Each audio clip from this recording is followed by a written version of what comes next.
acıları, hayat haksızlıkları, kader yalnızlıkları çeken bütün kalpler. Gönül durgunlukları, hayat yorgunlukları, şehir yalnızlıkları çeken bütün kalpler.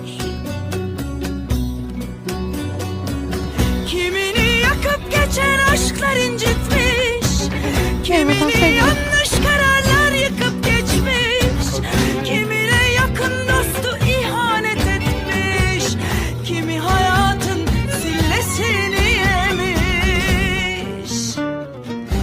Kırık kalpler durağında inecek var, eteğindeki taşları dökecek var. Doldurun kadehleri, içelim beraber, yılların yorgunluğu geçene kadar.